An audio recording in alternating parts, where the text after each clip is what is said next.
Rain hammered against the windshield, turning the small-town highway into a slick ribbon of darkness. Officer Rick Harlow thought it was just another boring night shift until he saw the black SUV parked under the overpass.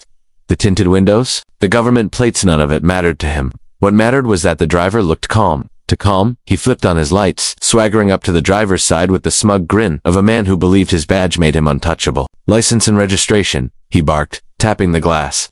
The driver rolled the window down slowly, and the smell of cold steel and danger seemed to pour out. "Is there a problem, officer?" The voice was smooth but carried an edge sharp, enough to cut bone. Rick leaned in. "You're parked in a suspicious area. I'll need you to step out of the vehicle." The man didn't move. Instead, he produced an ID Rick had never seen before. The gold lettering at the top read, Federal Bureau of Investigation. Beneath the name was a photo, the kind that didn't just say law enforcement, it said predator. Rick smirked. "Anyone can fake a badge. Step out now." The driver's eyes darkened. "Son, if you understood what I'm here for, you'd be the one leaving now." What happened next unfolded in seconds, a blur of handcuffs, a twist of Rick's arm, and the cold, undeniable truth that he'd picked the wrong man to intimidate. The SUV door closed, the engine roared to life, and Rick stood on the roadside, cuffed with his own restraints, watching the taillights vanish into the storm. Some mistakes you walk away from, others follow you home.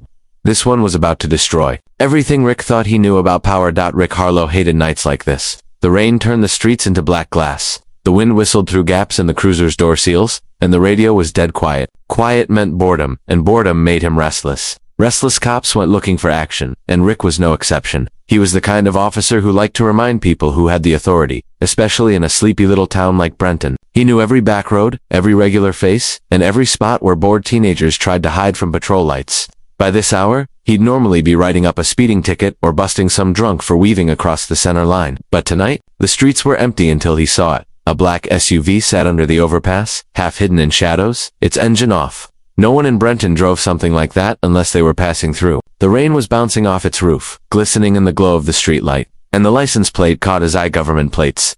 Rick grinned to himself. People who thought they were important were his favorite to deal with. They never expected a small-town cop to push back, and Rick enjoyed making them squirm. He slowed the cruiser, flicked on his overhead lights, and eased up behind the SUV. His boots splashed in the shallow puddles as he approached the driver's side. The glass was tinted dark, almost mirror-like. Rick tapped it twice with his flashlight.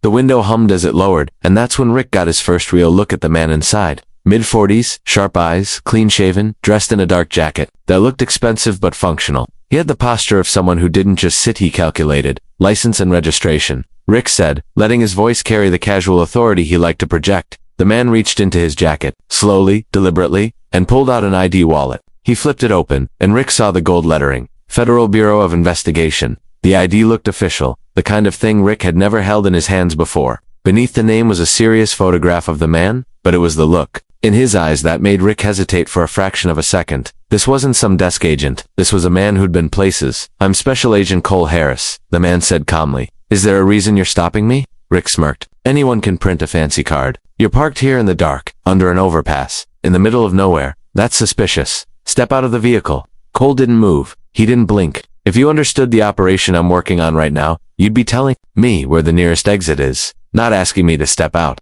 Rick felt his pride prickle. In Brenton, he was the authority. Nobody talked to him like that. "Step out now." The rain hissed in the silence between them. Then, with a slow sigh, Cole pushed open the door and stepped into the downpour. He was taller than Rick expected, and even with the rain soaking his jacket, there was a stillness to him, a kind of control that made Rick uneasy. "Hands where I can see them," Rick ordered, gripping his flashlight tighter. Cole complied, but the look in his eyes was unreadable, like he was already several moves ahead in a game Rick didn't know he was playing. "You're making a mistake," Cole said quietly. "One you'll regret before the night's over." Rick decided he'd had enough. He grabbed his cuffs and reached for Cole's wrist. In one fluid motion, Cole spun, twisted Rick's arm behind his back, and snapped the cuffs shut on Rick's own wrists. The movement was so fast, so precise, Rick didn't even have time to react before he was standing there, drenched, humiliated, and restrained. Cole leaned in, his voice low enough that the rain nearly drowned it out. "You have no idea what's about to happen in this town. Go back to your station, tell them nothing, and forget you saw me, or you'll be in a lot more than handcuffs." He unlocked the cuffs, let them fall into Rick's hands, and stepped back into the SUV without another word. The engine started with a deep growl, and the black vehicle rolled away, taillights fading into the curtain of rain. Rick stood there, dripping, watching it vanish. His pride burned hotter than his confusion. He didn't like being dismissed, and he sure as hell didn't like being handled like a rookie. Something about Cole Harris's words stuck in his head, though something was about to happen in Brenton. Rick didn't know what, but he had a feeling he was already tangled in it. He climbed back into his cruiser, his wet uniform clinging to his skin, and stared at the empty road ahead. Quiet nights never stayed quiet for long.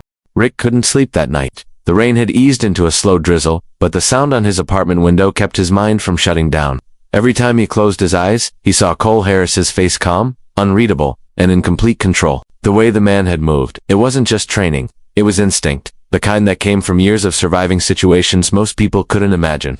Rick wasn't the type to take orders from strangers, especially ones who embarrassed him, but this was different. Something about Cole's warning didn't feel like a bluff out by morning. Rick was back at the station, sipping burnt coffee and staring at the department computer. The place smelled of damp uniforms and overused carpet. Cleaner, his partner, Mike Reynolds, was flipping through last night's incident reports. Yawning. "You look like hell," Mike said without looking up. "Didn't sleep much," Rick muttered. He considered telling Mike about the encounter but hesitated. Something told him this was the kind of situation where talking too much could get him in trouble or worse. Instead, he logged into the state vehicle database and ran the government plate from the SUV. Nothing. No record, no agency link, nothing but a note that access was restricted. Rick frowned. He'd never seen that before. Even FBI vehicles usually popped up with at least a line confirming federal use. Mike noticed him squinting at the screen. "What are you digging into?" "Just a car I saw last night," Rick said, keeping his tone casual. "Weird plates." Mike shrugged. "Could be one of those undercover guys. If it's above your pay grade, maybe leave it alone." Rick didn't respond. Leaving things alone wasn't his style, especially now. By lunch, he'd decided to do some old-fashioned let work. The overpass where he'd stopped Cole was on the edge of Brenton, right near an abandoned textile factory. The building had been shut down for years, but lately, locals had been talking about strange noises at night, low hums, trucks coming and going, sometimes even armed men at the gates. Rick had brushed it off before, but now he wondered. He drove out there in his personal truck, ditching his uniform for jeans and a hoodie. Parking a block away, he walked through a narrow alley that gave him a view of the factory's loading dock. The chain-link fence was still there, but a fresh padlock hung on the gate. More importantly, 2 black SUVs were parked inside, identical to the one Cole had been driving. Rick ducked behind a dumpster, heart thudding. 2 men in tactical gear emerged from the side entrance, talking in low voices. One of them carried a black case with heavy latches, the kind used for weapons or sensitive electronics. They loaded it into one of the SUVs before heading back inside. Rick's first thought was that Cole was working some kind of sting. But if that was true, why warn him away? Why act like Rick's involvement would put him in danger? He pulled out his phone and started taking photos. That's when he heard footsteps behind him. "Drop the phone," a voice said, low and firm. Rick froze. Slowly, he turned his head. Cole Harris stood there, raincoat hood down, eyes sharp. "I told you to stay out of this," Cole said. Rick straightened up, refusing to show any fear. "And I told you I don't take orders from strangers. What's going on in there?" Cole glanced toward the factory. "You don't want to know. And if you keep poking around, you'll find out the hard way. You think I'm just going to walk away after you cuffed me with my own gear? Forget it." Cole stepped closer, his voice dropping even lower. "Listen to me. What's happening in that building involves people who don't care about budget, state, or federal. They don't care who you are. If you get in their way, you won't make it to the next sunrise. I'm not your enemy, Harlow, but I won't save you twice." Rick's jaw tightened. "Then explain it." "Now." Cole studied him for a long moment, then shook his head. "Not here." He took a card from his pocket and pressed it into Rick's hand. "If you're smart, you'll burn this. If you're stupid, call the number. But when you do, you're stepping into something you can't walk away from." Without another word, Cole turned and vanished into the alley's shadows, moving like he'd never been there at all. Rick looked down at the card. No name, no agency, just a phone number printed in bold black ink. His gut told him to burn it. His pride told him otherwise. Back in his truck, he stared at the number for a long time. Rain began tapping against the windshield again, steady and relentless. Somewhere inside that factory, something was happening, something big enough for an FBI agent to risk shutting down a local cop. Rick started the engine, but his mind was already made up. He wasn't going to walk away. Rick spent the rest of the afternoon trying to focus on his shift, but his mind kept drifting back to the plain white card in his pocket. No name, no logo, just a number. Every time he reached for it, a voice in the back of his head told him it was a bad idea. But another voice, louder and more stubborn, told him walking away would be worse. By the time his shift ended, the decision was made. He parked his truck in a quiet strip mall lot, rain misting across the windshield. He took out the card, studied it for a moment, then dialed the number. The call barely rang once before it connected. Cole's voice said, calm as ever, "You're either very brave or very stupid. I'm guessing you're going to tell me which," Rick replied. "Meet me at Miller's Quarry in 30 minutes. Come alone. The line went dead. Rick knew Miller's Quarry, massive abandoned gravel pit 2 miles outside town, surrounded by woods. It was the kind of place you didn't end up by accident. He drove out there, the road narrowing as the forest closed in. By the time he reached the quarry's rusted gate, the sun had dipped low, turning the sky a bruised purple. Cole was already there, leaning against his black SUV, hands in his jacket pockets. He didn't speak until Rick was close enough to hear. The rain hitting the gravel under their boots. You're persistent, Cole said. That can be good, or it can get you killed. Rick crossed his arms. You wanted me here, so talk. Cole studied him for a long moment, then gestured toward the cliff edge overlooking the quarry. The pit yawned below them, a dark bowl with puddles reflecting the fading light. What's inside that factory isn't just a federal matter, Cole said. It's international, and it's dirty enough that if certain people found out I was talking to you, we'd both disappear. Rick raised an eyebrow. Disappear? As in, there'd be no record you ever existed, Cole said flatly. The men you saw aren't FBI. They're private contractors, mercenaries. They're moving something through Brent that can't be on the books. Drugs, Rick guessed. Cole shook his head. Worse. Prototype tech. Weapons that can change the balance of power. The factory's just a stopover. They bring it in, repackage it, move it out. My job is to intercept the shipment before it leaves. Your job if you insist on having INS to stay out of the way. Rick let out a humorless laugh. You think, after last night and today, I'm just going to sit on my hands? If this is happening in my town, I'm in it. Cole's gaze hardened. Then understand this. These people have eyes everywhere. Cops, politicians, even feds. Trust the wrong person, and you're done. Then I'll trust you, Rick said. For the first time, Cole looked almost amused. You don't know me well enough to do that. Maybe not, Rick said. But you know me well enough to have called me here instead of just warning me again. Cole didn't answer right away. Instead, he reached into his jacket and pulled out a small envelope. Inside are photos and addresses. There, the men you saw at the factory. I've been tracking them for weeks. One of them, a guy named Victor Dane, is in town tonight. He's dangerous, but he's also sloppy. If you can keep eyes on him without being seen, we might get the break I need. Rick took the envelope, feeling the weight of it in his hands. And if I'm seen, Cole's expression didn't change. Then you'd better run faster than the men chasing you. The rain picked up, drumming on their jackets. Rick slipped the envelope inside his hoodie, already feeling the adrenaline starting to hum in his veins. He didn't know if Cole was telling him the whole truth, but he knew enough to realize Brenton was no longer a quiet town and he wasn't about to stand on the sidelines. Where do I find him? Rick asked. Cole gave him an address on the east side of town, a rundown motel that was usually home to drifters, truckers, and people who didn't want their names on paper. He's in room 6. Don't approach, don't talk, just watch. I'll contact you when I have more. Rick nodded. And if someone comes after me? Cole smirked faintly. Then you'll know you're getting close. They parted without shaking hands. Cole got into his SUV and drove off. Taillights fading into the trees. Rick stood there for a moment, the rain cooling his skin, the envelope heavy in his pocket. This was no longer just curiosity, it was a hunt. And one way or another, he was already in too deep to back out. The motel was the kind of place where the neon sign buzzed louder than the cars passing on the highway. The red vacancy letters flickered like a dying heartbeat, casting weak light across the cracked asphalt. Rick parked his truck 2 blocks away, choosing to walk the rest of the distance. He wore a dark baseball cap pulled low, the hood of his jacket up, keeping to the shadows as he approached. Room 6 was at the far end, the doors peeling green paint blending into the mildew-stained wall. From his vantage point behind a vending machine that hadn't worked in years, Rick had a clear line of sight. The blinds in the room were drawn, but a sliver of light leaked from one corner, just enough to prove someone was inside. He checked his watch. 9:43 p.m. The rain had stopped, leaving the air heavy and damp, carrying the faint smell of stale beer from somewhere nearby. 10 minutes passed before the door opened. Victor Dane stepped out, locking the door behind him. Even from a distance, Rick recognized him from the photos in Cole's envelope. Tall, broad-shouldered, with a shaved head and a black leather jacket that looked like it had seen too many fights. He moved with the casual confidence of someone who knew exactly how dangerous he was. Victor lit a cigarette, glanced around the lot, then headed toward a black sedan parked under a flickering streetlight. Rick kept his distance, trailing him across the lot and down the street. Victor didn't seem in a hurry, but every so often, he glanced over his shoulder in a way that made Rick's pulse quicken. Was it Habitor? Had he already spotted the tail? Victor stopped outside a rundown bar with a neon beer sign hanging crooked in the window. He went inside without looking back. Rick waited a full 30 seconds before following, pulling the door open just enough to slip in unnoticed.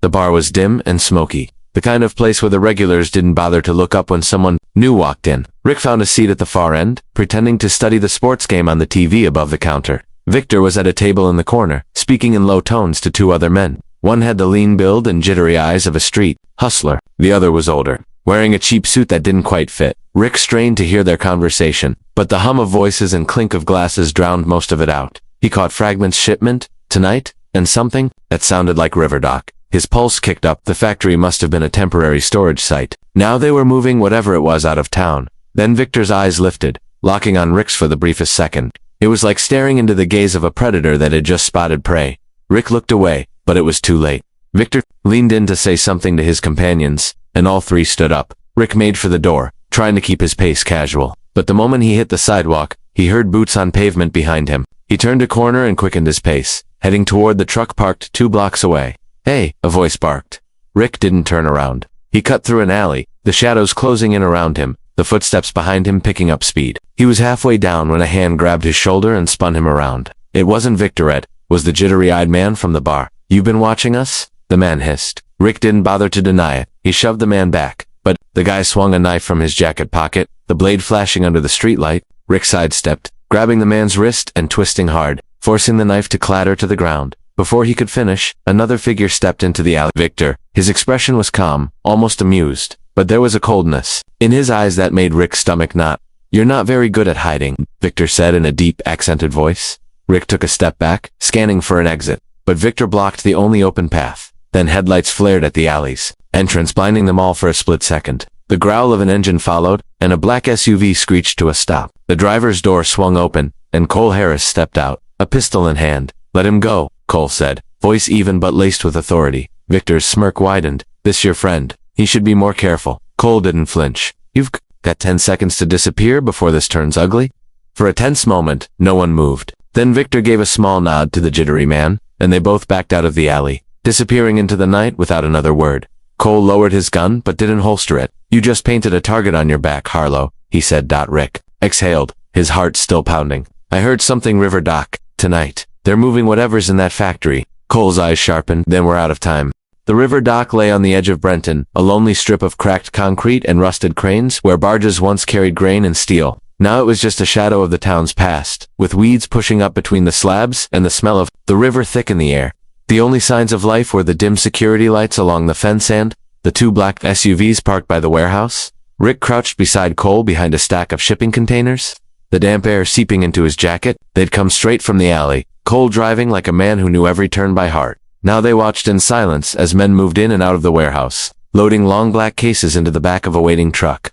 Even at a distance, Rick could feel the urgency in their movements. "That's it," Cole said quietly. "That's the shipment." "What's in those cases?" Rick asked. Cole's jaw tightened. "Prototype railgun components. Compact, silent, and powerful enough to punch through armor. They're not supposed to exist. Once they leave here, they'll vanish into black markets we can't reach." Rick watched as Victor stepped into view, overseeing the operation. His leather jacket was replaced with a tactical vest, and in the harsh light, his face looked harder, more dangerous than before. "What's the plan?" Rick asked. Cole pulled a small radio from his pocket. "Backup's on the way, but they're 15 minutes out. We stopped that truck from leaving."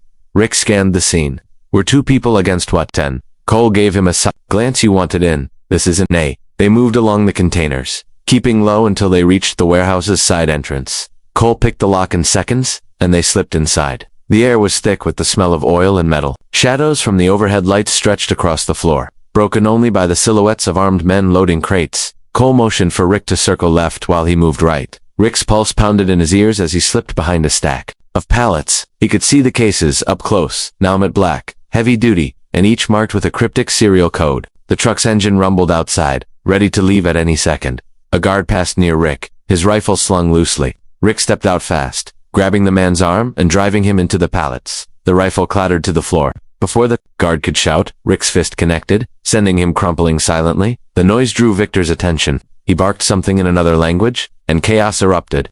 Cole's pistol cracked twice, dropping a man near the loading bay. Another guard dove for cover, returning fire that sparked against the metal crates. Rick grabbed the fallen rifle, ducking as bullets whined past. He fired back, forcing 2 men to scatter.